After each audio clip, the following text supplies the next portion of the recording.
Good evening, happy Thursday, and welcome to the stream. Yes, Thursday. This is a special stream because I'm snagging the opportunity to interview a great YouTuber that I really admire, and I know you'll like him too, but he's not generally available on Friday nights. Don't worry, I'll still be here tomorrow with another special guest, regular time, but this evening, we're going to settle in and have a drink or three with Pops on Pop Culture. They say birds of a feather flock together, and this guy is flocking awesome. I think we have a lot in common. So top off your glasses and get comfortable. Here we go.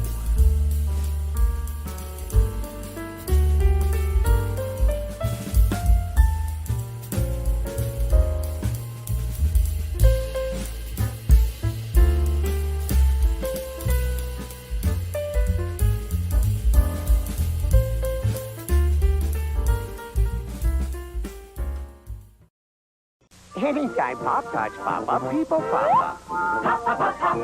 Pop, pop, pop, pop. People pop up with Kellogg's Pop-Tarts. Pop up here and there. Pop up everywhere. They pop up with warm, frosty Pop-Tarts. Pop up with strawberry, blueberry, raspberry, cherry, strawberry, chocolate fudge, and yes, Kellogg's makes all these Pop-Tarts taste. Pop, pop, pop, pop. Pop, pop, pop, pop. People pop up with Kellogg's Pop-Tarts. Pop up.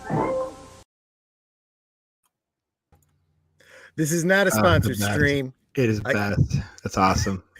This is not a sponsored stream. I just wanted to, I honestly, that tune has been going through my head since my childhood, and it just seemed like the appropriate intro for Pops on Pop Culture. It sure does. And I love these old commercials. I put them up from time to time. I have a whole like stockpile of these old PSAs and commercials, and I just throw them out there for posterity's sakes. And I haven't really included them in the streams yet, but a lot of times when I put things up like that, I'm kind of testing the copyright waters to see what'll get flagged or not flagged. I don't care where I get it from, because I actually had a public domain whole film given to me, and they still flag stuff out of that. Yeah. So, I mean, you never know what you're gonna have. So.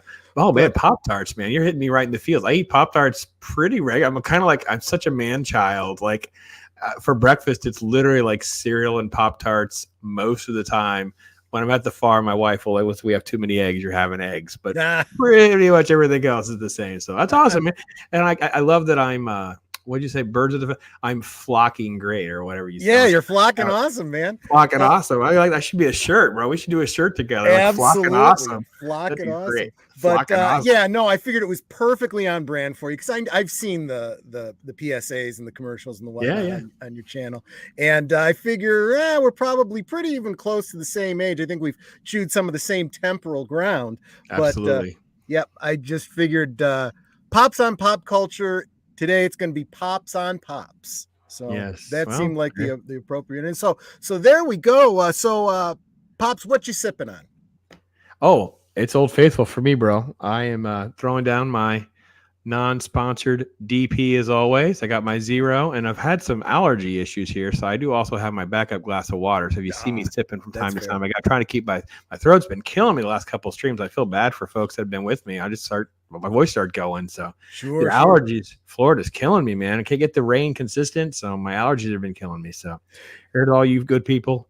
That's exactly what Netter's been drinking lately. I'm actually, because staying on brand, glass of wine. One glass. It's a Thursday. Still got to work tomorrow. So even a lightweight like me can handle one glass of wine and keep it classy. At least I hope. I'm going to be on my best behavior because you're good people and you deserve it.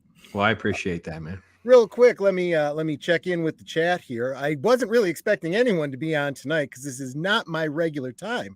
But oh my goodness, we've got some great ones. Some of my favorite YouTubers have come to see me interview one of my favorite YouTubers, starting with Daniel Heron, Soundtracks with Birdman. How you doing, my friend? What? Is this the real deal? Am I having heat hullabaloo? Is that having heat hullabaloo? Oh, awesome. Is it real hot where you're at, Daniel? Yeah. No. Like I said in the intro, I just am taking the opportunity to interview Pops because he's not usually available on Friday. Yeah, that's true. And of course, my guest from last week, Adega. Make sure that you you know what? Everybody, go check out last week's stream. That's the easiest way to find well, I mean, you could do the YouTube search to find him, but he's linked there. And of course, everybody knows and loves Netter's going to be upset that she missed you. Mikey, the here. Mexican Iron Man, listening while Awesome. doing tax returns. Oh my gosh, you're still doing taxes? This must be what? You must be doing all the extensions from earlier. Yeah, this the year. extensions are big money for Mike. That's good. Do your thing, man. Pay the bills, but thanks for listening. No, good. Yeah, I don't know if I'm hoping you know Pops, but if you're not subscribed to him, I hope you will. Link is down below as always. And Kyle, this is one of the most encouraging. I don't know. I think I'll call him a fan that I have. Always commenting on my videos. Very encouraging. Super appreciated, Kyle. Darius Munkhausen, how you doing, my friend? Good to see you.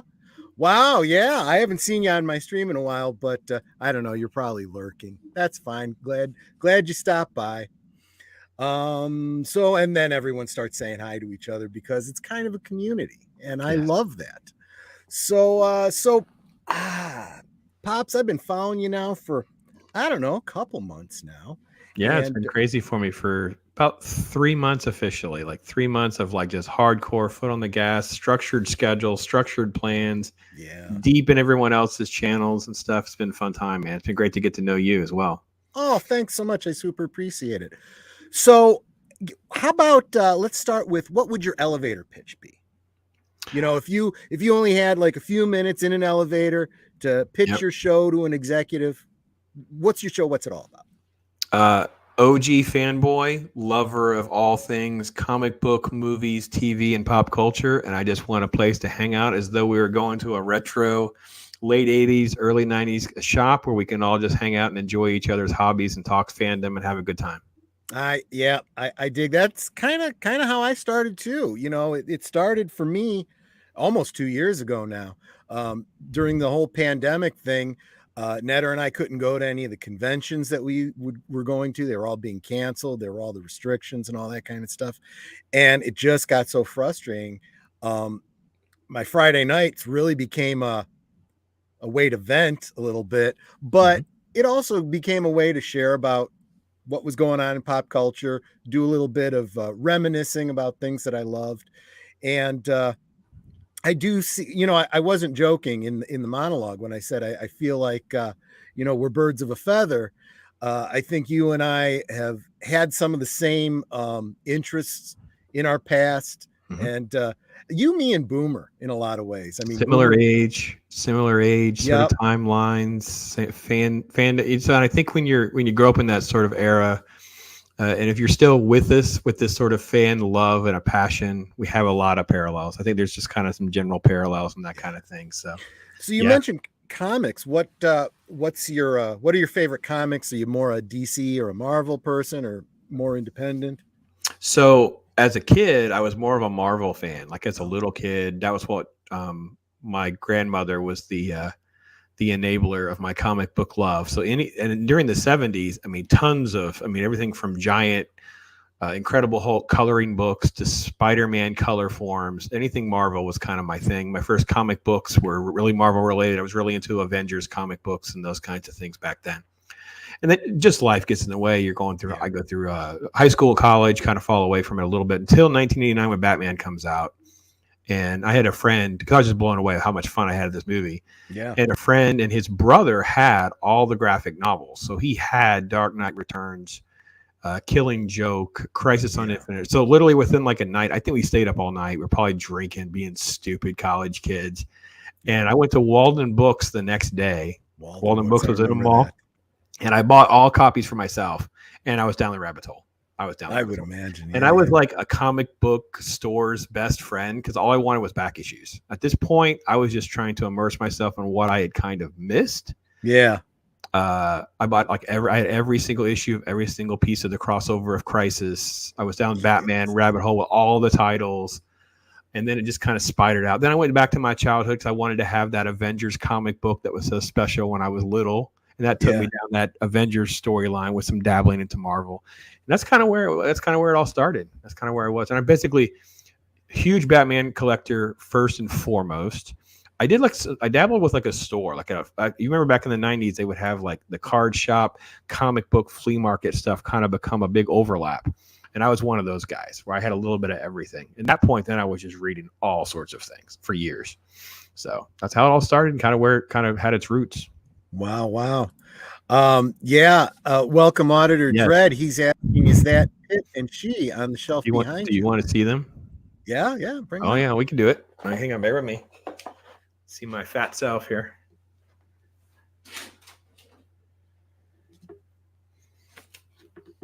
Oh. There's comic books everywhere. Like it would be like hours of tour to find things. And this is so I come into the city to work. For those of you that don't know me very well, we bought a farm during the pandemic. So we were actually doing what you were saying. We were venting online. Yeah. But I wasn't on YouTube at that point. I was really doing stuff mostly through Facebook and through our websites that we ran at the time. I had a business partner. We ran a bunch of websites. So that was kind of where a lot of that stuff was kind of playing out for us. So anyway, so there's comic books everywhere. Some of my dad's house, this is stuff that's on eBay. This is stuff that I just personally enjoy having around me all the time. So yeah, in the 90s, when the super creators ventured on their own and created Image comic books, obviously Todd McFarlane was the biggest name because he went from Amazing Spider-Man to Spawn. Most people know Spawn, of course. But Dale Keown, to me, is like a goat. I love Dale Keown art. It started with Incredible Hulk stuff for me. This is his Pit comic book. I had it professionally graded as a 9.8, so it's like basically perfect. Can't really do much about the light because I kept the plastic on it. It's truly just a beautiful book. I just love it. Not for sale, just love it having it. It's just one of those from that era that I just love. Just beautiful. The She comic book is actually the Omnibus from Billy Tucci. So this is beautiful. It's a hardback book with all of his, tons of his stuff. The artwork is truly phenomenal. It's both color and non. Depends on the issues. And during my time, so I kind of got semi-professional in fandom stuff. Like I love Ryan Roger Athe says alternative media. I think that's a pretty good way to explain my little side hustle resume of writing for websites, covering cons, pitching articles everywhere, trying to make a buck on the side, get free passes, get free swag, whatever it would do. So I interviewed Billy a couple times. Super nice guy. So when I kind of got back into doing this kind of stuff and ran across his Kickstarter and Indiegogo, that's how I ended up with She. Just like took me back to that era, man. That was good stuff. Nice. And do you get to a lot of conventions and stuff, or did you before the pandemic? I kind of slowed down a lot. Once I started doing, so in Florida, MegaCon is the Orlando, basically Comic-Con, right? It's in a big giant convention center, like it's just multiple floors, the whole nine. Yeah. I've done probably a dozen or more of MegaCons. After like my second or third Star Wars Celebration, it just started to be exhausting. And then also because of the boom with the Marvel stuff and the Star Wars stuff, they got so overly crowded. These things are just these massive. I wasn't enjoying them as much. And I was physically just getting exhausted. And it was also work, right? I'm there to work. I'm there writing articles. I'm there. Sometimes I have interviews set up. I've done a panel once or twice. So that's a lot of work to prepare for a panel. So you don't look like a moron in front of freaking 500 people. So I just kind of had got less. My daughter is one of my daughters is really into it. She likes to even cosplay and stuff like that. So she would kind of be my runner, help me fill in some of the gaps and things like that. So we'd get her press passes and things like that. She got a lot of the stuff that I have recently had autographed. That was because of her. So kudos to you, Taylor. She's out there. She'll listen. Nice. I'll let her know I named her. I dropped her kids in my little teaser the other night. In my little intro, I dropped the kids in. So that's where the Pop's name came from. The kids gave it to me. Nice. Yeah, and that's the other thing too. I obviously I don't have. I go by Papa Pacelli. That's something that I think Boomer started that. To be honest with you, I think we were looking for something to play off of the Aged Boomer and Papa Pacelli. But I'm pretty much out there with my no secret identity. I'm kind of like Tony Stark in that regard, but. I try to be sensitive to all my YouTubing friends who don't generally go by their real names, don't want to be doxxed. Aged Boomer has basically said, yeah, he goes, I want to be free to be able to say whatever I want on YouTube without having to worry about my profession and any of that kind of stuff. Sure. That kind of, anytime you start to say anything that someone could conceive of politically, even if it's not political, someday it might be the wrong thing. So he okay. So I never, in fact, it's gotten to the point where I call him Aged Boomer behind the scenes. He's like, you do know my name is, Yeah. And I'm like, yeah, I do. It's just, I call Loki, even though I know his name. Yeah. It's kind of right. That way. Exactly. Yeah. Being doxxed, because I got doxxed. And it wasn't really a big deal for me personally, because I've always sort of been, I mean, obviously if you've been on the internet like I was publicly, and probably starting around the end of 2002, because I had to look it up after talking with Ryan. 2002, 2003, it's like you don't really have like avatars and stuff like we do now. So it was just, I was out there. But once they kind of like put the school address of my kid, my wife freaked out. One of my kids' school address or something. We didn't even know what it meant. We called the school. We called, called the sheriff's office and asked them, listen, here's what happened. So yeah, it's definitely a weird place, and things are so much worse now than then. I can't imagine. So it's gotten scary. I mean, I'm not concerned about myself. I'm really not. Sure. I'm not concerned. Any job that would give me trouble because of wrong think, I don't want the job. And I can take care of me and mine. That's all I'm going to say publicly. Sure. But I'm not too concerned about that kind of stuff. And no kids. I was not so blessed. So yeah. Father's Day is not the happiest day of the week or day of the year for me, but I'll give you my number. You can call me. Fair enough. Hey, Pops, happy Father's Day. Listen, it's good, man. I'm good. I Pops just wherever I do. It's just Pops now. It is what it is. So there you go. But yeah. And, but it's not just about the geeky stuff too. I mean, you've got some other things that you like to talk about from time to time. You keep it a little low. I mean, I'm not going to ask you to talk about anything you don't want to talk about. Oh, no, I'm good.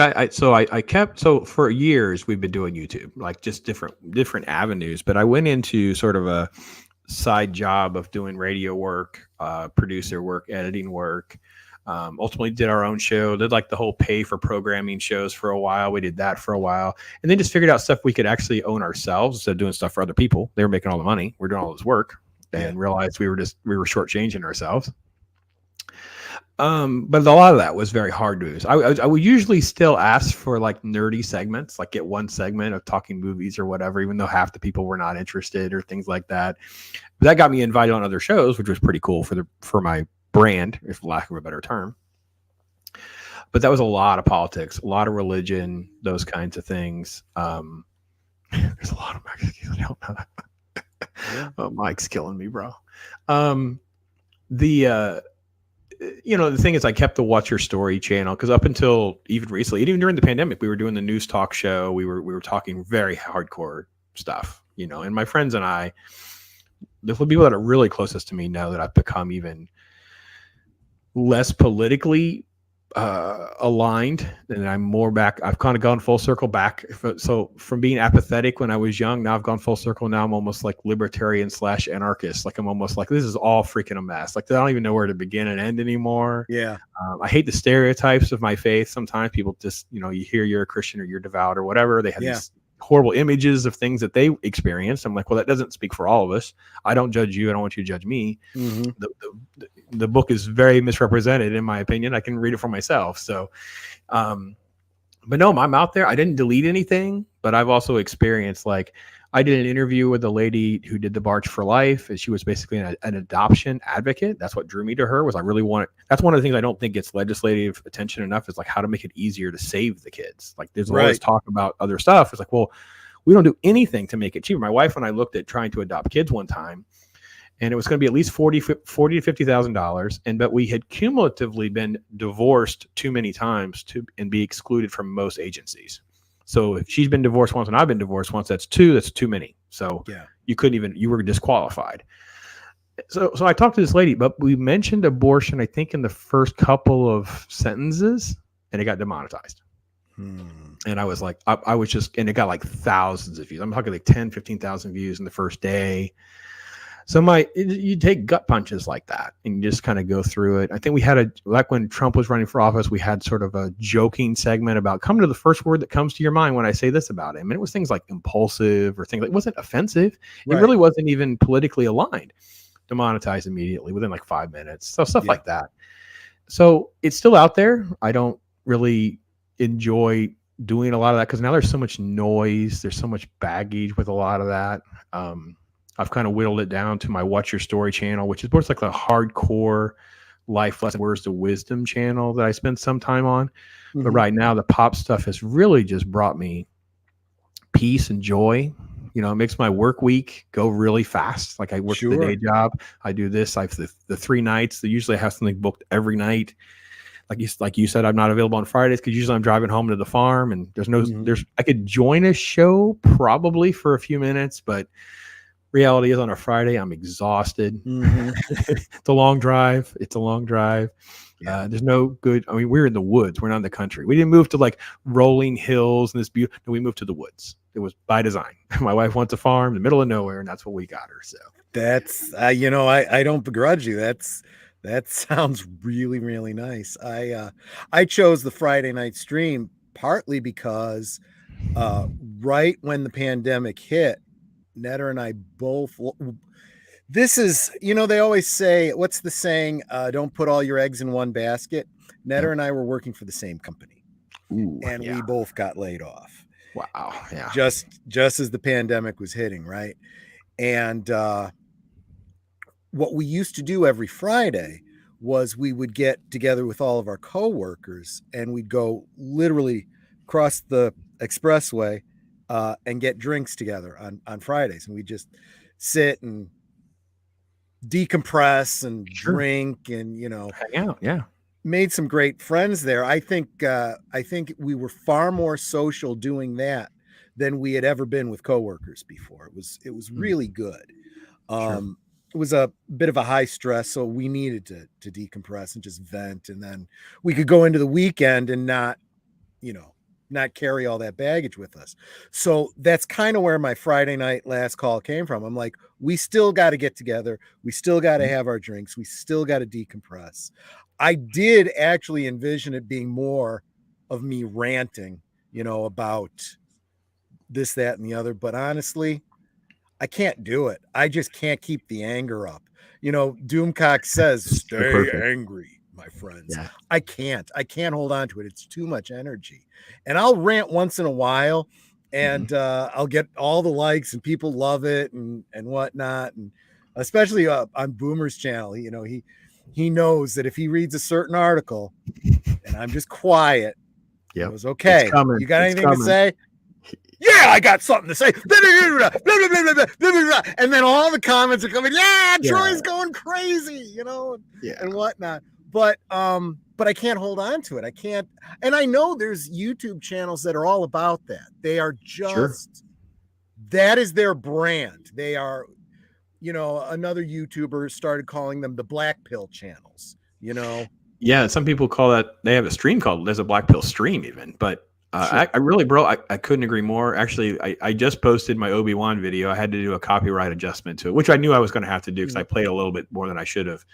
I posted it today instead of last night because I did my show and then I immediately watched Obi-Wan because I hadn't watched it yet. And I wanted to record my interview before I exposed myself to everyone else's thoughts. Compared to the ranting one, which basically is what elevated my channel over 1,000 subscribers. So I got both like hate and love like overnight of basically, and mocked for being like the old guy that's clinging to the old tea and he's mad about things and blah, blah, blah, versus people are like, yep, you're absolutely right. Yep. This one was more like exasperated. I actually almost didn't want to post it because I felt like I was already physically tired, but I think it came through emotional fatigue too. But I didn't have it in me to just rant and rave and scream and just put on a show. That was how I felt. I was like, I can't believe this. This is just getting old. This is depressing.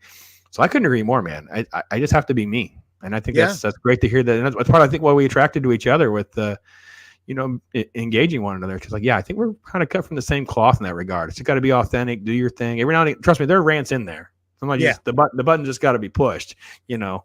And sometimes it's hard not to start a fight. Like people will say things, and you're just like, oh God, I don't want to start a fight. There's a young YouTuber, Mr. Matchstick. Most of the people that are in the stream here know him. You know, I'm always he comes in every now and again, and he'll drop his link and whatnot. And he asked me to be on his stream a couple of times. He's done some playthroughs of Arkham, you know, the Arkham games, the Batman games. Sure. And I'll talk lore and stuff as he's playing and whatnot. And he's one of those guys, you got to love him. You know, you say, yeah, I'm not much of an anime guy. Oh, they're all over you with the recommendations for this anime and that anime. And I can't. So he's tried having me on his stream a couple times, you know, to watch some anime and stuff. I'm like, okay, that Akira movie was good. I like that. But, you know, give me Speed Racer. Speed Racer, I know, you know. Battle of the Planets, you know. But no, we agree. We agree again. Brandon, the anime guy, was on with me again last night, and he's plugging stuff and he's talking, and you could just see the joy in his voice. You could hear the joy in his voice of just going on and on and on. And I'm like thinking to myself, well, please put the name of this in the chat because I'm not going to remember what it is, and I don't even know how to spell the creator's name, and exactly. You know, so it's like, but I will admit that I'm branching more. Let's credit who has to be. PJ, who shall be nameless, got me to watch binge Orville. So I've binged Orville in a couple of weeks. So I got myself caught up and just totally fell in love. Like, wow, Star Trek really does exist. It's just under a completely different brand. Exactly. Who knew? Exactly. Who knew? And because I didn't like Seth MacFarlane, I was just kind of sick of it. I was over it. I've been there, done that for so many years with the Family Guy stuff. And the potty jokes and all that kind of stuff. And that's how it was branded in season 1, right? It was branded as sort of this comedy. So for me, my wife's even worse, less of a fan than I would be. Yeah. Then when I watched it, I was just hooked. I was like, this is so good. Again, you and I could dive deeps on the socio-political messages. Right. Especially season 1 of 2017. Like, it's only been 5 years. These shows couldn't be made now. No. The show would be... It would be. I don't understand how it's even happening. There's not an uproar over some of these episodes from season 1. So I'm finding things. I'm out there. It's too easy. If someone were to say something about it, it's too easy to call them hypocritical because they're the same ones that have been propping up Discovery and Picard, saying, "Well, Star Trek was always progressive." There's a difference between progressive and woke. You know. Yeah. I mean, because Orville is progressive, or it is at least liberal. But it's also not mean and cruel to today's topic. So they can have an allegory, but that doesn't mean they call out one of us in today's society to pick on us. Not to mention, they do it in a nuanced way, the way Next Gen used to do, where you honestly can come at it from either side of the aisle and go, oh, I see the other side's point of view on this. You know, this isn't as cut and dry as I thought it was. The reason, though, that I brought up Mr. Matchstick, like I said, very young YouTuber, but one of the things I love about him is he started a monthly show that he has me on, and I will find a topic to join him because he started something called Culture Fortress. And once a month, he has himself and 3 other guests, myself, Age of Boomer, and whomever else he brings in to talk about some franchise or something that we enjoy, whether it's, you know, the old timers talking about things that the kids have never heard of, like the $6 Million Man, and, you know, hey, did you know the Incredible Hulk was live action long before Mark Ruffalo? And, you know, or something modern that we're actually like, hey, this actually is pretty good. You should check this out, you know. And every time I do, you know, like I did one on the Filmation, I think it was Filmation that did it, the Captain Marvel and ISIS hour. Oh, wow. 1970s, man. 70s morning cartoons right there, baby. And I swear, I was like, how can I talk for more than 15 minutes about this? I was coming up on the hour mark and I'm like, I got to cut myself off. You know? Yeah. Once you start down that rabbit hole of like Saturday morning cartoons for us, Oh, that's like we could do hours. We could do freaking Mauler shows. No, I do that too. I do that. I try to include that in most of my shows. I try to have some sort of element that's positive, and I will give Ironcaster credit because he was one of the first people that I've kind of really connected to well, and he's on regularly on my Tuesday show. And he said, and he used it as a cat. He made his own catchphrase and didn't realize it. He said, you find good stuff and then make the most of it. And I'm like, yeah, there's a lot of power there. It doesn't matter how old it is, no matter what country it's originated from, whatever. Listen, we can just ignore or explain why things are bad, and then just enjoy our time with what's else out there. So that's great. I think it was there's another YouTuber that he used to talk about the addiction of fans, the fan addicts, right? And he used to say, and every YouTuber that does this kind of commentary has some term for fans that are like this. As long as you brand it with Star Wars or Star Trek or whatever, they're there, no matter how bad it is, and they will always stand for it, and they will stump for it, and they will, bend over backwards to come up with reasons why it's good, even when objectively it just sucks. And I realized I not only can't be that kind of fan, I feel like you're doing a disservice to what you're a fan of. When and it's always kind of been that way on some level, even before the internet. The original trilogy, people had negative things to say about Return of the Jedi, the Ewoks. They thought they were goofy and stupid. Sure. Nobody was that rough on it because overall it was still a great movie, right? But for most people, Return of the Jedi is not their favorite. It's either Star Wars or Empire. Jedi's, a great sequel, great way to wrap it up, but it's still third place, and I get that. And then the prequels. Oh, everyone had something to say about the prequels. Oh man, there was so much. We have glossed over the hate that the prequels got, haven't we? Boy, that sure has aged well for them, because Attack of the Clones for me, man, I got to be honest. I don't think I ever watched the romantic elements of Attack of the Clones. I always hit fast forward and just get to the next chapters and stuff. I just been there, done it. It ruins the movie for me. That's where some of the bad CGI scenes are. I'd rather just keep the story moving. I know they're going to fall in love, whatever, yada, yada. Let's go. It's honestly, and I've said this before on previous streams, it really is a failing of, we tend to have these cults of personality in fandoms, whether it's Gene Roddenberry for Star Trek, George Lucas for Star Wars, and people forget they didn't do it alone. Correct. Star Wars, honestly, would have been a crap film if it hadn't been for Marshall Lucas. It was really saved in the editing. There were a lot, and the dialogue.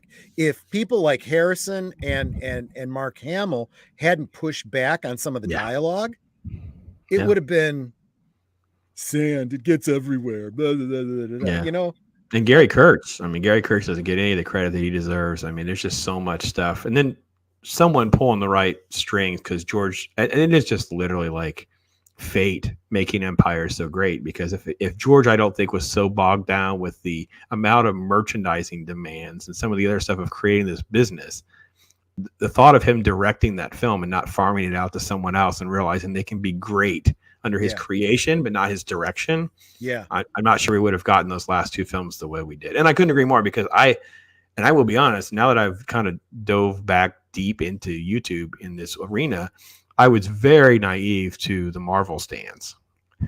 So let's just say my first hatred video that had anything to do with Brie Larson was quite an eye opener of the amount of comments. I've heard a lot of you. Wow, this is great. Bots. I mean, people are like, that's a bot. I'm like, oh, I didn't know. Now I do. Okay, I don't care. I still commented. I swear there are a lot of channels that literally were created and monetized because of Brie Larson. I gotta say, real quick, want to say hi.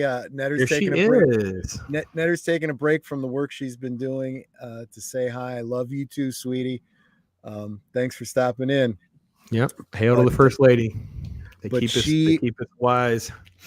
but yeah, I gotta say that's the crazy thing, that we really do live in a I blame socialist media, and I said that correctly, socialist media, 100%. It's really this driving the divisions between people, whether it's Sure. political fandoms, whatever.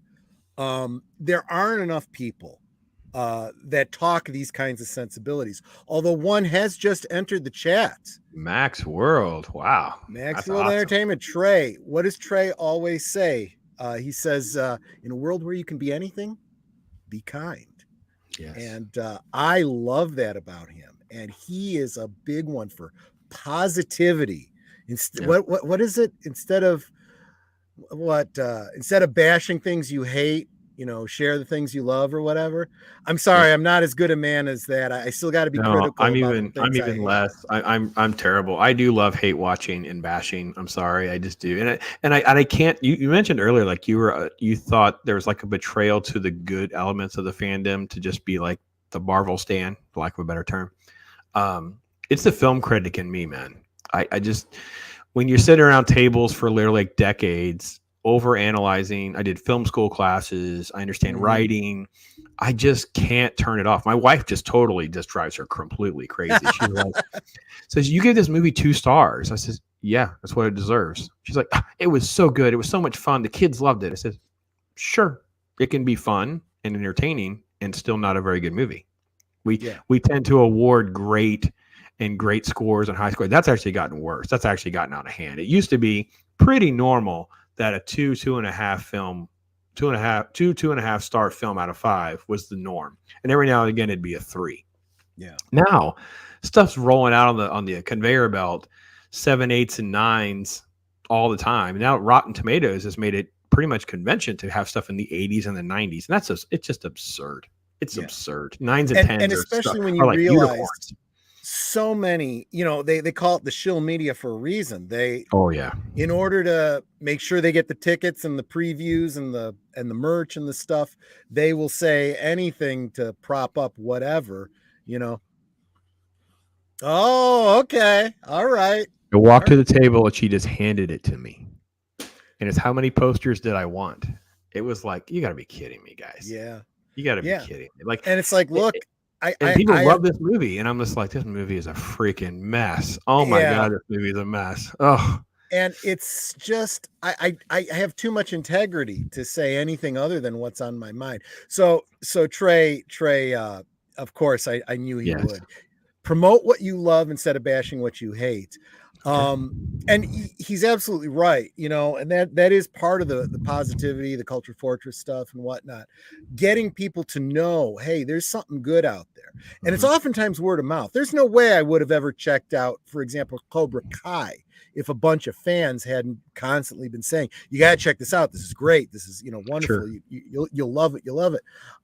Stranger Things, that show, Outer Range, with Josh Brolin. Yeah. It's that's the Amazon one, right? Yeah. Okay. Yeah. Really good. That one yet. And I wouldn't have even known about it if someone hadn't, Stephen Otten, Deleted Scenes, who was in the chat a bit ago. He's the one that got me to do it. So we did two streams talking about it and breaking it down and kind of spoiling it for everybody. But, not everyone has Amazon too. So, yeah, Trey, just so you know, Trey, I have been doing this is our third. We've done 2. There's another one coming. We're going to do The Thing. It's been the 40th anniversary of all these movies. Plus we did a Tremors thing. So we've done 3 in a row of love. We kind of have to balance a little bit of hate on my show. So I have to kind of balance it a little bit. I got to be equal opportunity offender. Yeah. And Top Gun Maverick, someone just brought up Top Gun Maverick. And yeah, it should be seen multiple times. It's so good. But what it comes down to is, and what I was getting to before I got sidetracked by Trey, because he's so awesome. But I just feel like social media has driven a wedge between people, whether it's political or fandoms or genders or races or religions or whatever it is. It just pushes that divide to the point that fandoms are completely divided. And my goodness, if you like something and someone else doesn't want you to like it, well, you just can't be friends, you know? Mhm. And if you hate something that they like, well, you just can't be friends. And I just wasn't brought up that way, Mhm. you know, and there've been too many YouTubers that I've considered myself good friends with, that you make one negative comment about something that they love, or you love something that they hate, and that's it. You're persona non grata, and you're blocked, and it's like, seriously? Yeah. Yeah. I wouldn't be shocked by that. I mean, obviously, I've only had it really in the comic book world, to be honest, so far, because I just, I've interacted with many of these professionals, but that's really been the worst part for me. But I do see, especially with my treatment of Obi-Wan, that I have definitely rubbed some people the wrong way with my criticisms. But let's face it, Twitter in particular, it's built. This is why I was off Twitter. I've purged Twitter twice. This is my last time. If I have to do this again, I'm out. But it's set up for rage, right? It's set up for you. I love something, and it's set up for quote tweeting. Look at what this person said or did. Get them. It's literally set up for engagement, which is code for just this divisiveness that you're speaking of. And I couldn't agree more. I think it's all like that. And I think this is another reason why Facebook's become so bland, because it's easier to just kind of stay in your bubble, stay in your lane. Because the algorithm there feeds more off what you're interacting with. So if you just ignore people, they just aren't in your bubble. I had a bit of an epiphany today about Twitter. Not anything anyone's going to be shocked by, but it was a surprise to me. I realized that I would find myself engaging with these trolls, spending way more time doing so than I really ought to. And then what I started doing today is, when I see someone start that kind of stuff, I just go to their profile and see how long they've been on, how many followers they have, and how many people they're following. And you'll find, regardless of how long they've been on, they follow a couple people and almost nobody's following them. And I'm like, okay, these are just troll accounts. They literally, and for all I know, they're professional. They're literally bought and paid for to prop up an idea or a franchise or a whatever. Just look at the Amber Heard thing, right? You got so divisive. What's her name? Who's that ding dong that got thrown out of the courtroom and is constantly stumping for her? And I don't know. I literally, because I wrote an article. I don't remember exactly what the timeline was, but the last one I wrote had to do with their divorce, and it was centering around this. This is how TMZ had got, and I was like, I'm kind of out. It was about all the stuff they owned and how Johnny had like 13 houses, including the castle, and the storage units full of art and guitars, and it was like, it was fact driven, but the implication was these people are like, they're in a different world than the rest of us, guys. Why are you bothering talking about this? And that's before the case made its crazy left turn. So I know about stuff that happened, but you were way more immersed in all that than I was. I definitely was. I couldn't agree more about these trolls. Is her name? Yeah. I'm sorry. She's a, professional. Yeah. She considers herself to be part of the media, but she's in no way unbiased. She is clearly, I don't know. I don't know if she and Amber Heard have something going on or something. None of my business, but she against all reason, logic, and evidence, she's out there fighting the fight. And there's a lot of people like that out there. Yeah. And I really believe when you hear about some of these celebrities, hiring, agents and what are they called? PR people and whatnot. That's what these PR people are doing now. Sure. They literally have people just like, because that's what they're told to do too. I mean, plus you can also pay like these people in India and stuff to do it for you. Yep. You can just get a cheapo through Fiverr and places like that and just have somebody post crap for you. And, this is what I wanted to do. This is what I wanted to say. And they'll just do it all day. They don't care. They're getting paid. They throw around the term bots. Yeah. There are some bots out there doing stuff, but reality is the people that are engaging you, those are Professional Pro troll. trolls is what they Pro are. trolls. Your chat's amazing. Mim is just, he's a crazy person. I love you so much, Mike. You just make my day sometimes. If someone doesn't like rabbit chicken on social media, then that person needs to be canceled and banned from all rabbit chicken farms. That's freaking. I dig it, man. I dig it. Yeah. And Trey, we're all good, bro. I appreciate your listen. I'm the same way. You do you. And I don't hate on everything. I love stuff too. And I don't think I hate on stuff just not backing it up or just rage venting. I talk about what's wrong with stuff. It's the critic in me. So yeah. You know what? I none of my business. I don't care, but I gotta say, they seem to hate men so much. They pretty much don't have any other options. So I mean, just Yep. it's gotten really, really sad. It's ridiculous. And I just feel there is a sense of justice in me. There's a sense of what's right and the truth, and so I do feel the need to engage. I do try to point out to people, no, that's not true. The Correct. evidence is the evidence. You can't argue with facts. What is it? The facts don't care about your feelings. Yep. And the more you express your feelings, the more you demonstrate your bias, and the more you say that rules apply to certain people and not to others, you need to look in the mirror, Yeah, You and I think really that do. and I think because my wife's going through this too, because she was sort of like only like peripherally into politics, and then over the last couple of years, it's really hit her pretty hard. And for me, as someone who's been immersed in this like for almost 20 years, Yeah. it's hard how deep and wide some of that stuff will run. You'll just break yourself crazy, and at some point, you can't talk to people. There are some people that are malleable. There are some people that are not. You just kind of have to be you. Talk about truth, talk about analysis, do the best you can do to be a truth bearer, Yeah. Watchtower, from person from the Watchtower going, that's not true. That's not true. But yeah, you're going to draw hate when you do that. You're stepping on somebody's Jehovah's toe. Witnesses Watchtower? Different kind of Watchtower, but okay. I was going to Yeah. say it's either that or you mean, Justice League. I think I meant more like, ancient civilizations, the guy in the Watchtower going, hey, look, there's danger over there. Look over there, or look over there. I meant that, but yeah, Joe, what is that's funny. I am totally about engaging with people Yeah. that are willing to have that. Learn. There are still people that will have that kind of dialogue. And that's why when you brought up Watchtower, I thought, Jehovah's Witnesses, because I have a story just real quick. Nanette and I were living in an apartment down near downtown, and we actually it was a 3-tier, and all 3 levels we all went to church together.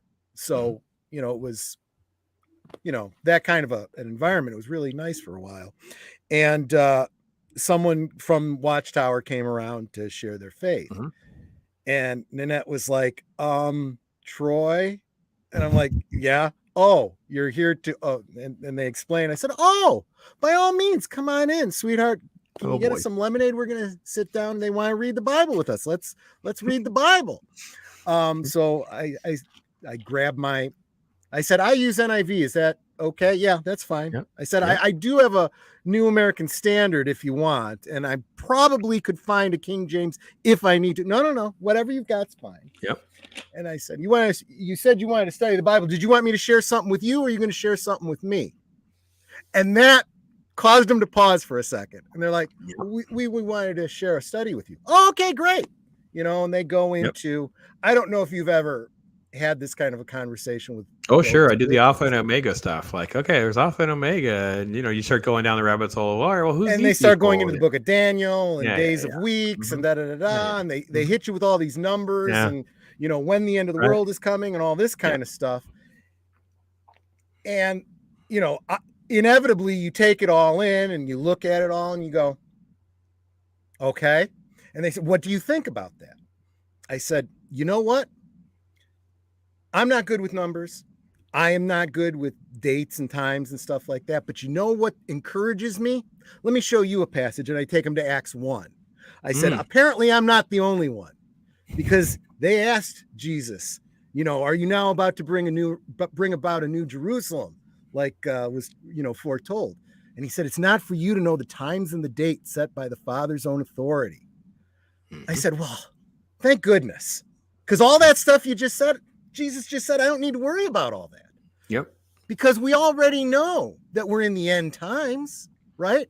And even if we weren't, even if the world continues for another 1,000 years, I could die tomorrow. I could die before the end of the day. Yeah, I think that people love to try to plant flag posts because it's like giving them permission to act out or take their foot off the gas of being the person that God wants them to be. And reality is, worrying about all that kind of stuff, it should be a guidepost to know, some issues and things that you may have to speed up on or focus some different attention on, but it's not a permission slip for you to derail your train because you think the end is on Tuesday. Yeah. I know. They're not alone either with some of those things. Pretty much every denomination will go down that rabbit hole to some degree. Made them realize, well, this person probably. I said, yeah, no, I belong to a congregation. I'm great. Thanks for sharing. Okay, well, goodbye. And I swear, whenever we'd see them on the street, they'd just run the other way. It's like, well, that's not very fellowship, right? But again, it's this being willing to engage. I've shared my faith. I don't want to, cause anyone to stumble. You want to share your faith with me? Share your faith with me. That's great, But just so you know where I'm coming from, I do know a thing or two. But on the more political side, real quick, let me say hi to Claude, who stopped in. Yeah, Claude, you're awesome, bro. Thanks for coming by. It's great. It's great when you stop by. You guys, I say it, but I hope you. Oh, and Joshua V, I'm sorry. I'm sorry I didn't say hi to you earlier. I get kind of wrapped up in our conversation here. I might miss. Sorry, Darius is calling you out for trolling the witnesses. This just made me laugh. I'm just laughing at Darius Munchausen. Right. Exactly. Great. That's awesome. But I didn't want it. I trolled him a little bit, but not in a mean-spirited kind of way. It was. But honestly, you do look for those opportunities to engage with someone. A good friend of mine, I've talked about, he's been in the stream before. His name's Mark. He's local. We do a lot of the Klingon stuff together and whatnot. As far left as you can imagine, completely liberal, support all the things, and so forth. And it was just before the 2020. Was it? No. I'm sorry. It was 2016. It was just before Trump was elected. And he said something about Trump, basically a talking point that was going around in memes. And I said, why do you believe that? What makes you think that's true? And there's two reactions to that. One is, getting all flustered. Oh, just everybody knows that. Blah, blah, blah, blah, blah. Mm-hmm. And there was, I saw something on the internet. I said, what did you see? Was it a meme or was it a news article? And if it was a news article, what did it really say?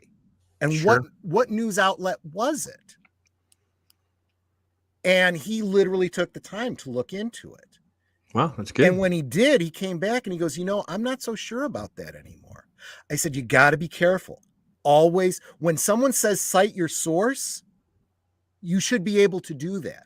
That's not trolling. That's challenging. And that's challenging in a good way. See, it happened to me too earlier. Yeah, it happened, bro. That's the rain stopped too. I was like, wow, I guess I was. Let me first go back to credit my wife, because we have a very close friend, California lefty. This dates back to, I believe, Bush administration stuff.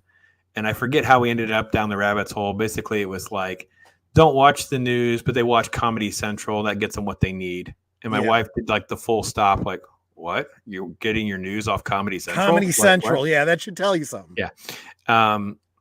And that same person, I pushed back. This was probably 2009 or 10, and the response was the angry version, what you were saying. Yeah. And I was called, oh, you watch Fox News. I hate Fox. Fox News was one of the first mainstream things that stole from my website. I was so angry at these people.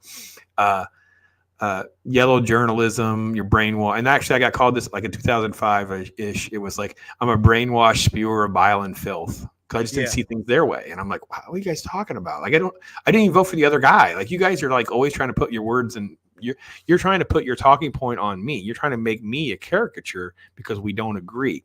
Just because we It's a don't straw man. agree doesn't mean A and B are the only choices. There are other options. Plus, you could be a little bit of A, you could be 60, 70% of A and 30, 40% of B.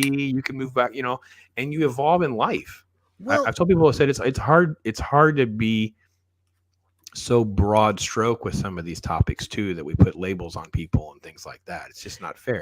it has become either you are 100% with me or you're against me, and it's ridiculous. Just look at the whole vaccination thing. Everybody's an anti-vaxxer. Even if you've gotten every vaccine up until now and you just make a question, you just question, or so many people got the Fauci juice. I refuse to call it a vaccine, by the way. That's a separate argument. It's a flu shot. It's not I even. I work in the medical field. Trust me, it's the equivalent of kind of like a rushed flu shot. But I can give you a better example because I live in the country and work in the city. Imagine the gun control debate in my world, where it's like, okay, wait a minute, we're going to compare the inner city. One phone call, police officers on every single corner, whatever, can rescue you, how you view gun ownership, versus 30-acre woods. It's a mile to the paved road. Right. I don't even see police officers other than like traffic accidents. And there was once a fire like 15 miles away or whatever. They don't even drive up where we are. Like, this is a completely different thing. Because if I have to shoot a bear, I need to shoot a bear. Like, you're like, so again, broad strokes struck. I don't know how down this rabbit hole you want to go, because for me, I started dabbling with, and again, part of the journey was like serious intellectual exploration, because I was just very apathetic most of my life, even with college. And it was like down the Thomas Sowell route and Walt Williams. And then more recently, it's been like different YouTubers and thought provokers, like a Michael Malice and Dave Smith, who just like kind of stir up stuff in your mind to think about things. Like, even if I don't agree, I'm like, well, I'm at least thinking about it and researching it maybe a little bit and that kind of thing. That's way more interesting than this unilateral black and white on every single topic nonsense. So yeah. I don't want you to enjoy. I don't want to keep you too long on that, because I want to get to your chat or other topics. But yeah, no. You bring up I've seen people that look at I talk about Viva Fry all the time. Another big YouTuber, a lawyer in Canada who talks about these things. He's somebody I think that I could, if we knew each other personally, I could totally be good friends with him. Though he would certainly be considered left of where I'm at. They call him an alt-right Yahtzee. It's like, he talks about, gun rights in the US and gun rights in Canada. He doesn't own a gun. He doesn't want to own a gun. He never will. But he also sees the problem with people that do choose to not being able to, and the problem there. So he's pro rights, not pro gun, Sure. I don't know. It's like I said, it's the whole anti-vaxxer thing, even though you've had all your vaccines, but you don't want the experimental, untried, mandated thing, Oh, we could go down we'll go down this rabbit hole. It would just be a long talk. That's for sure. So, but no, listen, your chat got me to pull something off my shelf. Let me ask you a question. Mm-hmm. What's the deal with the white skull behind your head? I need to paint it so that it is this has ceramic better contrast and you can see it. Let's see. Plaster? Just plaster? Oh, it's a Klingon skull. Okay. Tachbe. Awesome. Yeah, I have his mouth moves and everything. He's hinged. That's awesome. Oh yeah, it's resin. I don't know who sculpted it and made it. I'm sure there's only a handful of them out there, but I've been in the Klingon community for a long time, and a friend of ours who just went crazy for the cosplay and all the, he had all the things, right? And he had custom made everything. It needed to be screen accurate. He had the big metal dictar that you'd press the blades would pop open with a spring that's load and sweet. stuff. And there's only like I guess 1,000 of them were made by this independent guy selling them at conventions. And I bought everything when he got out of it. He got out of it because he wanted to do the Polish military reenacting. So he was buying, a cavalry kit and all that kind of stuff. Okay, fine. He needed to raise money. I bought all this stuff off of him. But that was one of the things. And there's a theater troupe here in the Chicago area that does on and off every holiday season. They do Klingon Christmas Carol. Chris Kidder, he's actually the one that wrote the play with members of the Klingon Language Institute. And I said, dude, if you ever decide to do Hamlet, which it's very easy to get the Klingon version of Hamlet, and you need a Klingon skull, I got you. You're all hooked up. You're ready for the phone call. Exactly. That's the one thing I can say about Star Trek Discovery. The Klingon language, spot on. Even the pronunciations are pretty darn good. Better than in Next Gen. Because sometimes you listen to, I'm sorry, Michael Dorn, but sometimes or Robert O'Reilly, Gowron, they'll say something and I'll be like, nah. I know what you're trying to say, but hurts my ears when you say it. That line from My Blue Heaven, you trying to say capiche? Well, don't. It hurts my ears. You don't. It hurts my ears. Yes. Gosh, I love that movie. I need to get a clip. I need to download that trailer, get some clips going with My Blue Heaven. I love that movie. Yeah, Netter loves that one too. We'll have to do a rewatch of that sometime. It's an underrated gem. But yeah, so I know the people that did the language coaching for Star Trek Discovery.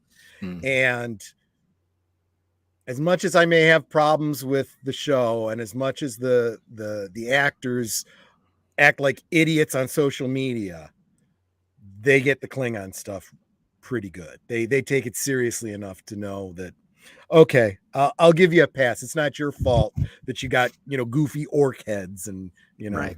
stuff like that. But okay. I could have done without, the Klingon boobies. I really could have. I did not need not need nudity in my Star Trek. I really didn't. We did not need to go down that rabbit hole. That kind of stuff. But anyway, yeah. Would you? Oh, that's a good question, Auditor Dread. Would you say that Michael Dorn's translation is without honor? No, I would say it definitely has honor because he tries. He really does try. I think he was very sincere. He's a nice guy. Of all the TNG experiences I had, he was fine. He was really friendly to my daughter. She was like 9 when we were there, and she knew him. He goes, "You'll know me from something else," and then he had like a 8x10 still from the Santa Claus because he was Sandman. And okay. Yeah. Okay. And she was like, "Yeah, I love this movie." And I'm like, "See, Mike, we're good. Yeah, no, when I met him, I said, "Yeah, I also love gin chips." And he's like, "Oh, yeah. Okay, yeah. You're old enough to remember that." Yeah. I was at a convention, Netter and I were at a convention. We were actually doing security for it, where both Michael Dorn and Susie Plaxton were there, and they were signing autographs together. And there was usually you know this story. Usually with these stars, you just buy their 8x10 glossies and they sign them. But usually the convention, there's stuff being sold that people want, maybe their action figure, or maybe a poster or something like that. Well, there was someone in the dealer's room who had done prints of some artwork that he had done. And it's a collage of Worf and Kalar. And one of the pictures, like in the lower right-hand corner, is, it's PG-13. It's nothing, but it's implied that they're both topless and he's got his arm over covering and it's a very romantic, front of a romance novel type cover. Obviously, artistic license. And somebody brought that. They were ahead of us and asked them to sign it. And he goes to sign it and he looks at it and he goes, Hey, Susie, I don't remember this. I think I would have remembered this. You remember this? She looks, she goes, oh, no, I don't remember that. But she says, but Alexander exists, so it must have happened. That's awesome. That's awesome. No, I went with, there was a guy who actually. Oh, yes. So I did mention that we were doing security for that convention, right? Nanette was on door duty, and you had to have your wristband in order to get in. Susie Plaxon comes walking in. She doesn't have her lanyard. She doesn't have anything. And there's like, I'm sorry, I need to see your pass. And she's like, and the head of security came, no. This is Susie Plaxon. Oh, I didn't recognize her without the bumps. I don't know. She's like, that's okay, gold. that's fair. That's freaking great. Yeah, no, I was, it was a guy I knew. He kind of did contracted work for one of the websites I was writing for. And he was showing up and, sorry if I say their names wrong. Is it Marina Sirtis? Marina Sirtis, yeah. Marina Sirtis. Anyway, I had interviewed her. She was super sweet to me. She came around the table and gave me a hug.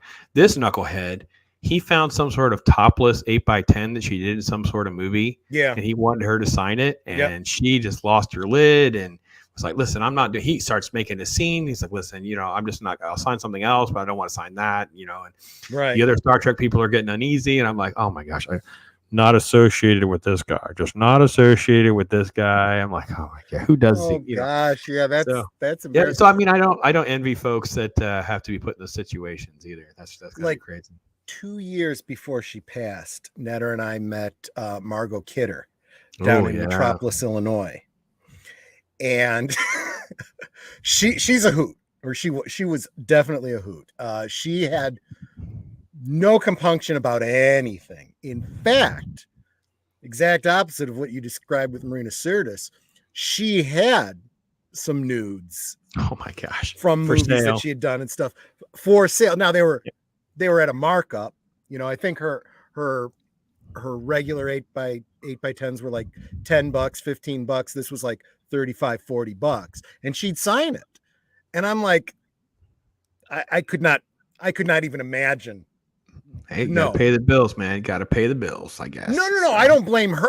She's, that's totally. I don't understand what you're going to do with it. You're going to put this naked woman picture on the wall with a scribble on it. Like, what kind of solitary life do you want to lead? That's just right? That's strange to me. Yeah. Another quick story. So she had a longer line. So, she was there signing autographs with, oh darn it, I'm forgetting her name. She played Ursa in Superman 2. I don't remember her name in real life, but I know who you're talking about. It's going to drive me crazy, but let me do this real quick. Nerd talk. Yeah, I know.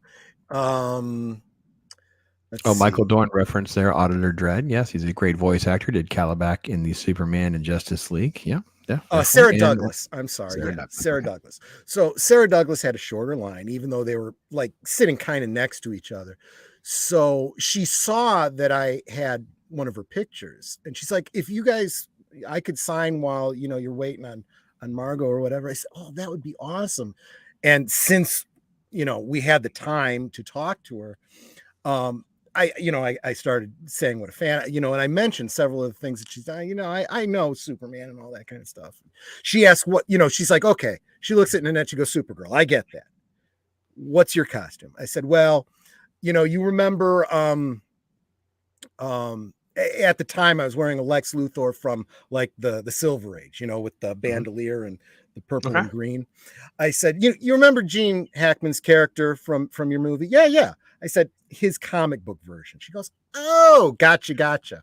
So she signs the autograph, but she wasn't paying attention. She signed it as, Ursa, Sarah Douglas. And then she looks, she goes, oh, this is Pamela. I'm like, it's okay. I get why you did it. She goes, no. She gets another picture to sign it because I said, yeah, I'm also a huge V fan. I said, that was, I said, that was, where I'm really a fan of you from, even though I love, Superman 2. And sure. It was great. I mean, sometimes just letting these, they're celebrities, letting them know how much you appreciate what they did, and it's not just that one thing they think they're only known for. You know, Sure. Peter Jurasik, when who played Londo in Babylon 5, I'm like, you know, you're great as Londo, but you know, I loved you in Hill Street Blues, and he's like, thank you, and I'm like, I had really encouraged him.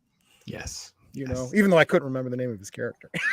Hey, listen, you know, it's usually these folks can figure out when you're just being true and transparent. They know, and it does feel good for them to know that their fandom is more than just one role or one thing. And you know, and reality is a lot of the folks don't realize by today's standards that these people aren't getting residual money, and they're not living exorbitant lives as celebrities, because back then that's just not how it was. You just got paid this little gig and that's it. Move on. That money's long gone. And they were typecast. They were sort of maybe even expelled from the circuits and those kinds of things. So it can be difficult for some of these folks. So, and I feel like the fans don't often realize that being famous does not necessarily mean being rich. They assume that's the case, but that is not the case. Nanette and I used to go many times, not every year, but many times. We went to Washington State, Snoqualmie, North Bend area for the annual Twin Peaks celebration. Okay. And we met a lot of the people that were in Twin Peaks, people we considered to be the bigger stars. Come to find out, they are super down to earth, and like some of them, the bigger names, the ones that were on all the covers of magazines, some of them aren't doing as well financially as I am now. That's absolutely, because they ended up living. Again, remember too, a lot of these people live on the West Coast. Cost of living is so exorbitant. One or two of these gigs dry up, that money's gone. They're in a hefty mortgage, maybe car payments, things like that. It's money. This money vaporizes very, very fast. Yeah. Not to mention all the other vices that can be part of their lives. So it got to the point where Nanette and I really have not been into autographs, but we'll pay for the autograph every time. Just, you know, put whatever you want. I'm not really into the autograph. I just wanted to, you know, encourage you and say hi and tell you how much I loved what you were doing. We were at that one of those, the first time we went, they had this dinner, you know, on the, can't remember if it was the Friday or the Saturday. And the guests would come and eat too. And I just assumed, because they would sit at a table and answer questions and whatnot, I assumed that's where they would eat. And, you know, we were separate, but they went and got their food, and they come and, Charlotte Stewart, as a matter of fact, you might know her as the teacher from Little House on the Prairie. She played a regular role on Twin Peaks. She comes by and she's like, "Hey, is anyone sitting here? Can I sit with you?" And I'm like, "That's awesome. Oh yeah, sure. Come sit down with us. It's great." And yeah, I mean, it's that's I think when I realized, you know what, celebrities are people too, you know. Sure. And they can be really awesome, and they can be really sweet, or they can be jerks. I mean, they're just like people, you know. Mm-hmm. So Auditor Dread wants to know if you met Kyle MacLachlan. Have not. No, he's one that I haven't. He's actually done very well for himself. He's he's the other side of it. He's let his celebrity kind of go, but he took his money and invested it very well. He owns a very big winery, and I think he owns some stakes in a coffee company too. Ironically, maybe not ironically, maybe it was a tongue-in-cheek thing too, but he was never at any of the fests that I was at, but he did one time do a pre-recorded thing for the fans, which I thought was kind of nice. Yeah. David Lynch did the same thing. He never went to those things. Kind of not surprised. You kind of figure, you know, the kind of guy he is, but he used to do little videos, little independent films that were never released anywhere else. You only got to see him if you went to that particular con, and it just felt really special. It was like his way of saying thanks or whatever. Although though we didn't meet David Lynch, we did meet his daughter, who wrote Laura Palmer's Secret Diary. So Sure. that was kind of nice that she was able to tell stories about her father and stuff like that, and that was pretty cool. Awesome. But anyway, just finished season 2 of Twin Peaks. We bonded over her kicks. Yeah, she liked Nanette's shoes. Darius Munchausen said he just finished season 2 of Twin Peaks. I'm super into it now, 30 years late. I'll tell you what, dude. I watched it when it first came out, and then I had to wait 30 years for season 3. I mean, you're lucky you could take it in at your pace. Or another way to look at it is I've had 30 years to keep going back to those 2 seasons and watch them over and over and over again and get new stuff out of it. The great thing about David Lynch is it's pretty obscure, pretty abstract, and you can always get something new out of it each time. I've had so many theories. I could write books about the theories I've had about Twin Peaks, and it probably is nothing like what David Lynch actually intended. And other people have wrote such books. But that's good writing, isn't it? It's great stuff, and you'll be in for a treat, Darius, if you want to get into the Showtime season 3 of it. Just remember, I don't think you were there last week, but I was talking or Sunday. It was Sunday. Age of Boomer and I were talking because what's her name? Sang all the music for Twin Peaks. I see. Julie Cruz, right? Julie Cruz just passed, and I knew if I couldn't remember it, deleted scenes would come in and tell me. But she just passed, so we were talking about the music of Twin Peaks, her voice, and Angelo Badalamenti's, orchestrations, and it was See, there you go. It's I compared the music of Angelo Badalamenti to Twin Peaks what John Williams is to Star Wars. Sure. Lucas said that Star Wars wouldn't have been Star Wars without Williams' score, and I think absolutely the same is true. Twin Peaks would not be Twin Peaks without. Well, we're seeing this now because one of the biggest complaints, and I didn't really have any hit on this. I think I wanted to wait until the final episode's done, but part of the problem with Obi-Wan, the music's not there. Music's just wrong. Vader's showing up. There's no Vader theme. It's just there's nothing. It totally takes away from the whole experience. So yeah. And there's really no excuse for it. It's not like there's a rights issue or anything like that. Nope. They own that stuff, lock, stock, and barrel. They can do whatever they want, and they just choose not to. Yep. I gave a pass to The Mandalorian because I kind of like that score, and it is its own thing. So I'm like, okay, I can live with that. I like it. It's good. It doesn't feel like Star Wars, but in a way it kind of shouldn't. It's kind of an to the side kind of thing. But Obi-Wan is right in that line from the prequels to the Clone Wars, Obi-Wan episode 4.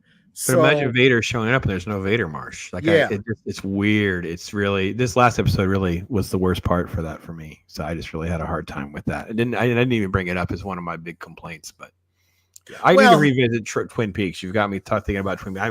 I watched it when it was out and just haven't come back. It's just so much to do. It's just one of those things I got to circle back around and enjoy it and really dive deep again and enjoy it again. I may have to do a stream just about season 2 of Twin Peaks because it's a very different animal. The first season was David Lynch and Mark Frost together, right?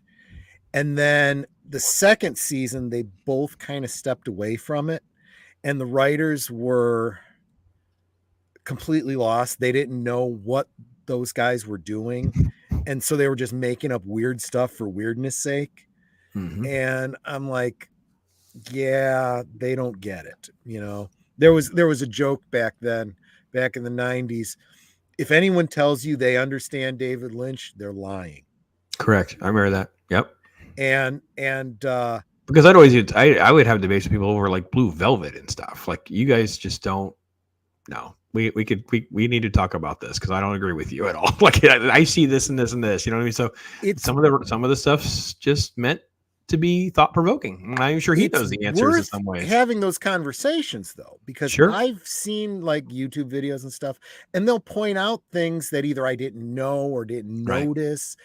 And once something like that's pointed out to you, you can't unsee it, right? You know, the references to old films, the girl that lived down the lane and stuff like that. I didn't make that connection, but once you see it, it was clearly intentional. What Sure. that intention was is open to interpretation, but that it was intentional is not open for discussion. It's pretty Agreed. clear. So anyway, yeah, no, definitely chewed some of the same ground. Is there anything, this is the open it up part, anything Okay. you wanted to share that I didn't ask about or didn't think to ask about? Oh no, I'm just kind of an open book, having fun, hanging out, man. We can talk about whatever. Yeah, whatever you want to ask. I'm pretty good. You alluded to something earlier, and I wanted to pin you down on it about a regular schedule. Yeah. You said, is it what, Monday, Wednesday? No. What nights are you streaming? And Tuesday at 5:30. So I do. We're calling it Talk Hard. So I have Stone Loki and Ironcaster on with me. It's most Tuesdays at 5:30. If I can't do a Tuesday, I'm doing a Wednesday at 5:30 for Talk Hard. So this coming Tuesday, I have a movie screening to go to, and then the Wednesday we're going to do Talk Hard. It's going to be with The Thing, the 40th anniversary. Talk Kurt Russell, the original Thing. And then every other Wednesday, I just did one doing Pops Talk, which is basically like a news story, some hot topics, some interesting conversation things that I bring on some guests. You were part of one of those. It's my first one, I believe. So we just did another one and kind of rotate some different guests and have some fun with that kind of thing. So really it's a Tuesday, Wednesday, Thursday are sort of the available slots that I kind of work from as far as generating content. And then I'm a big fan of designing my content in a way that many times is to generate little clips or sound bites and things that kind of have some legs for someone that doesn't want to sit through an hour show or an hour and a half, 2 hours. It's just, trying to reach folks and maybe in it for 10 minutes or maybe only for a few minutes, those kinds of things. So all of my content is kind of meant to reach different people in different ways in different places. And I usually work on that on my off days while I'm up at the farm, and I can kind of clip a video, let it upload, do its thing, and then come back in a few hours, do some more, whatever, things like that. So, yeah. That's the hard part. I never get around to that kind of editing. Once the video's out there, I'm done. It's out there. On to the next. Sure. It's a lot of work. Boomer is even worse than I am. His show, Geeky Geezers on Sundays, really lends itself to that. We go through all these different news. Oh yeah, items. you bounce from news. He puts links in the chat. Like, this is a story I'm reading from. I'm like, wow, this is really intricate. Boomer. He and I are very unified on that. We all throughout the week we're sending each other articles back and forth. Sure. And sometimes I'll say, you know what? There's been updates. Let's go with a different one or whatever. We want to cite our sources every time. We don't want to just steal someone else's material without attribution. Secondly, we want you to be able to look and evaluate the source. Yeah. Oh yeah. Speak of the aged Boomer. You There see his he horns, is. right? Hey, bro.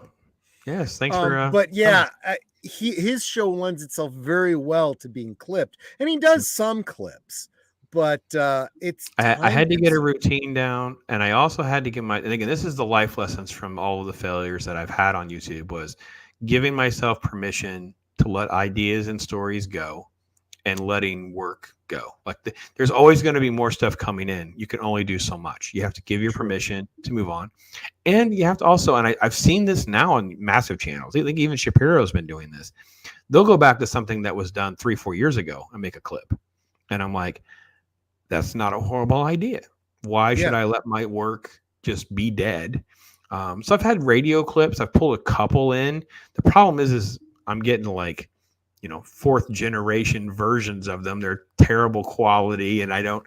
So I just kind of dabble and have fun with it and just that thing. So that's kind of the general flow. Because again, I have the work schedule. I listen a lot during the day, and it's funny because people will be on for like an hour in, and then I can make a comment, and they'll be like, "Oh, thanks, Pop, for showing up." And I'm like, I don't want to have to say the whole spiel again about, well, I've been listening the whole time, but I can just now talk. But that's mostly commonplace. Right. Yeah. Yeah. Trey was just saying he thought he was subscribed, but he wasn't. Everybody, Yeah, YouTube. I got the link below in the description. Make sure that's the whole reason for tonight's stream. Please go check out his channel, subscribe, and he mentioned that I've guested on his channel. Mm-hmm. You can find links to all of those I've got a playlist called Guest Appearances. So awesome. All the Geeky Geezers appearances. Every time I appeared on Pops, even his clips, you'll find them there. And that's just if you want to see me. While you're there, subscribe to them because they have better content with better Trey, guests. and Trey, I was actually having a conversation with I don't know if you're familiar with a YouTuber named Zax. Zax and I are literally communicating back and forth, and I'm not subscribed. I have been unsubscribed to his, and he's been unsubscribed to mine. We're literally like messaging back and forth. We're like, wait a minute, what's happened? So literally as we were chatting within that 24-hour window, YouTube Shenanigans had unsubscribed us. It was such a weird coincidence. That's what we're going to call it for now. Yeah. Well, and in fairness, sometimes I have to look back at who I'm subscribed to and go, who is this and why am I subscribed to them? So sometimes I got to do the cleanup too once in a while. But yeah, I think, and again, we evolve, right? Things that you're watching for a while, a few months down the road, and you're like, yeah, things change, that kind of thing. So yeah, I had a bunch of videos for like people that were doing like miniatures and stuff. And it's like I wanted to get into that and I just don't have time, Now if I can't just, 3D print something, paint it and be done with it, it's not going into my diorama. I just don't have the time. That's up. But so what is the next stream you've got coming up and what's it on and when is it? So Wednesday night at 5:30 Eastern time. So that'd be 4:30 your time, I think. Yep. That's going to be the thing. Will be our Talk Hard with thing with Ironcaster Stone Loki. Yeah. I have to confirm, but I'm like 98% sure I have a stream at 5:30 on that Thursday. Pull up my calendar just to make sure I got the right date. Yes, the 23rd. Comic book creator Dan Lawless, who dates back to our Nexus years of the late 80s and early 90s. Dan Lawless, who's worked on all these different companies and that kind of thing, works a lot more in the independent sphere now, but did storyboard work. And Dan's going to be really cool to give me some of his time and talk about some of that kind of stuff. And then that will push me to the excuse me, the final week of the month. We have a Talk Hard on the 28th at 5:30 Eastern time, but we don't have a topic yet. I have something in the works that might shift our topics there. And then Pops Talk on the 29th, and then an open day on the 30th, because I'll probably head back early because July 1st is my birthday, and I'm going to take a week and a half off. Nice. So, yeah. Nice. Well, early happy birthday. Well, thanks, That's man. Awesome. All right. Well, I'm going to wrap this up. I thank you so much for taking the time to come and chat with me. I definitely wanted, because I enjoy your content so much, and all the time that we've spent together, I wanted, people that follow me. If you like what I do, then you're really going to like what he does. You really will. So yeah, we're cut from the same cloth. It really is like a tit for tat kind of thing. It's almost like if you wish, if we were on a network, we'd just be, one after the other. Yeah. I'd be he'd be the morning show, I'd be the drive time, or I'd be the drive time, he'd be the late night show. It's all this. We'd be on the same network. I'd like to think of myself as the late night guy. I probably don't get as many views, but it's fun. You're the 10 p.m. guy, probably. There you go. And I mean, we cover some of the same topics, but you're way more professional than I am. Oh, I don't know about that, but I can definitely be professional. There's times where but I enjoy just also. Yeah, I can fake it good too. Yeah. Part of what's made this fun again is just being able to just be more casual, just do what I do. Yes. I don't have a boss now, right? I also don't have, and it was really interesting to see who would stay with me, like different press contacts, like who would put up with the fact that I won't have a dedeadline. Not going to agree to it. Yeah. I'm just gonna. So I only have like I said, I do this one screener on Monday because I have this one person that's been so good to me for so long. I don't want to bail on them exactly, and they hit me up out of the blue right after I got to 1,000 subscribers. By the way, coincidence again. But others are just like, listen, I'm gonna do my own thing. If you want, I still have owner rights and different websites and stuff can go on there if you want. Anyway, but listen, Auditor Dread, thanks, man. Thanks for your time hanging with us. And Papa, it's been great. It's been awesome, man. I appreciate your comments. Tomorrow night, Deleted Scenes will be on with me. We'll be doing basically the same thing. It's just he'll be sitting where Pops is tonight. So, he'll be back here with the Katanga staff. So don't think I'm abandoning you on Friday night. We're still gonna go into the weekend together, but yeah, come on back. Pops, thanks so much. Stay with me. I'll say my goodbyes in the green room, but everybody, thanks for coming in. Special night, encouraging my friend Pops on Pop Culture. Links below. Hail chat. Please make sure you subscribe to him. I would greatly appreciate it. Take care, everyone. Good night, ladies. Good night, sir. Hit it, sweetheart.